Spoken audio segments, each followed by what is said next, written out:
this is the thing. Sometimes videos like this should be straight to the point without talking. The problem is this has so many iffy reviews that I wasn't even sure if this was gonna work for me.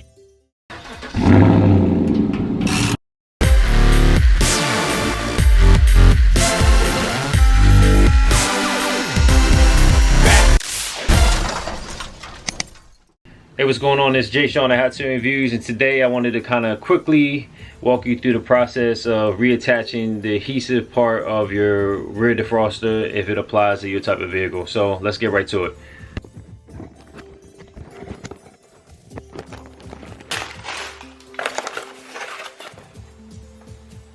I got music playing in my ear, I can't hear. Damn, this is my working hat. You ever see this hat with the dirty brim? That's my working hat. So anyway, they have two different versions of this. They have the adhesive version, and they also have the whole kit. It's about double the price, maybe $11, $12, something like that. This is around $7 on Amazon. You can try to find this locally, but it's kind of hard to find, at least from my experience. I couldn't find it. Get some rubbing alcohol. Get some paper towels. You should get something that's not linty, but I'm just gonna grab a little piece of paper towel real quick. Man, I'm sweating. I wanted to get back to you and kind of walk through the instructions. I wasn't able to exactly do it because it was just a bad timing and bad spot that I was doing it at. Long story short is this. If the grid lines, which is basically the bars that go on the rear defroster, and then it connects on some vehicles like mine, it goes all the way around the glass, and then there's the lines inside. So wherever that attachment piece was stuck on your glass, if it broke off and you could see through the grid, meaning like you can see the glass underneath, like it ripped that whole thing off, then you're gonna have to sandpaper down somewhere near it and make a new connection. I scratched it up just to flatten it out a little bit because it was like, I guess it was solder or something like that, but they're saying don't attach it to the same place if the grid's been removed. Now my grid isn't removed, it's still attached. I'm just sanding it down to smooth it out. Same with this piece right here.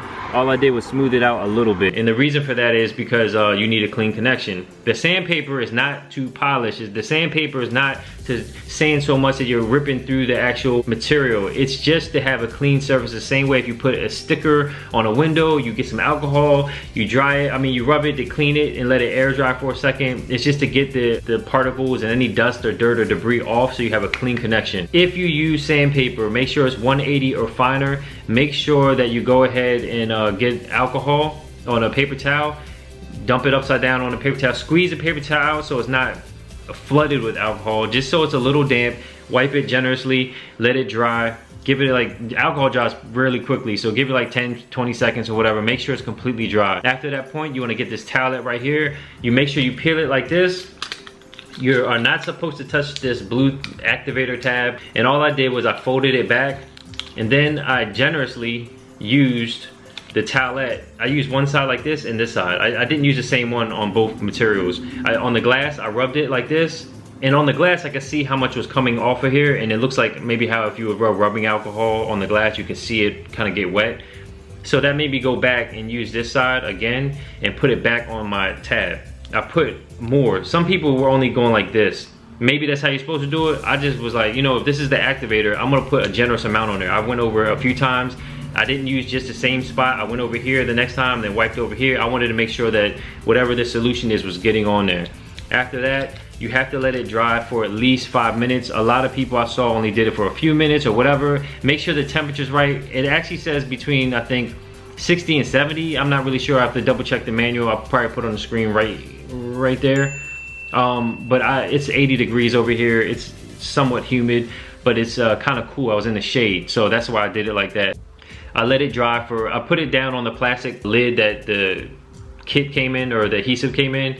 I put it upside down. Make sure you do not touch any of the contacts that you're gluing to. Leave it for at least 5 minutes, because you have more than that you have more time than that or leeway to use it before it doesn't work. So give it a strong 5 minutes and then take your time to get back to it. So that way you're actually using more than 5 minutes, maybe closer to even 6 minutes, but that's fine as long as you're not doing it before 5. Once you do that, you go ahead and put a drop of that solution. You have to knead it. Now, what I did is I waited about a minute before the 5 minute mark on my watch.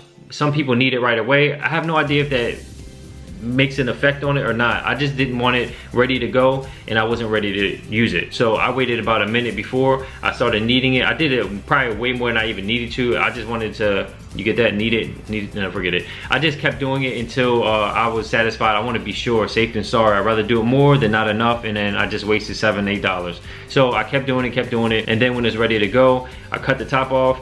At this point, the timer goes off, and now it's ready to go. Depending on how your tab looks, if it's one solid bar, you put a drop in the middle. Be careful, it's very watery. You don't want to squirt a whole big amount because it'll just fall off. So I just folded my package in half and like squeeze it like a pack of ketchup packet, and just put a little drop on it, and the little drop's gonna fill up that surface area really quickly regardless. That's all you need to do. On mine, there was 2 tabs like this, so I put a drop here and a drop here, and then I pretty much lined it exactly how the other factory side was, and I just held it in place.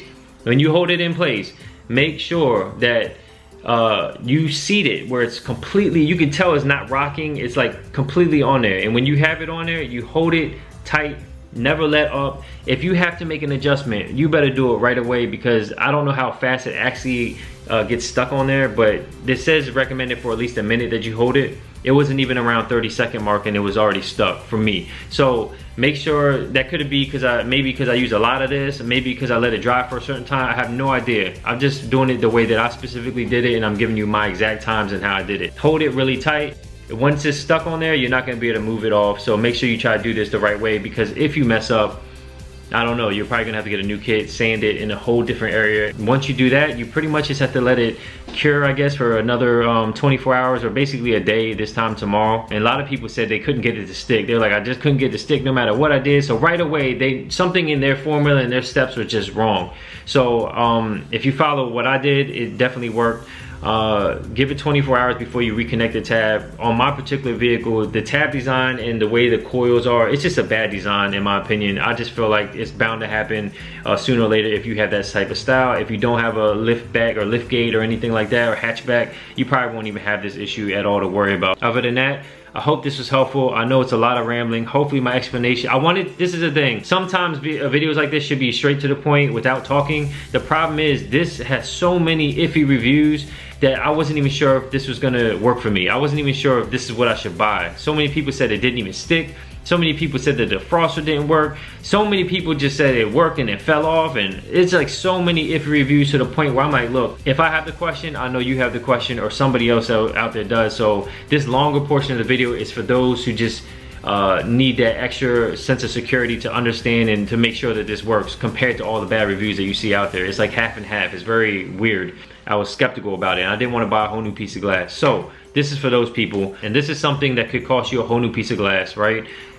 Take the extra minute and just take your time and just do it correctly, and you don't have to do it again. I always say this on my other videos. Make sure you do everything at top level. Top level doesn't mean top level. There is no such thing as the highest, because there's always something higher and higher, whatever. I'm talking about your top level, something that you're capable of doing. Have a little bit of patience. Give yourself an extra minute to save you a lot of time and money potentially.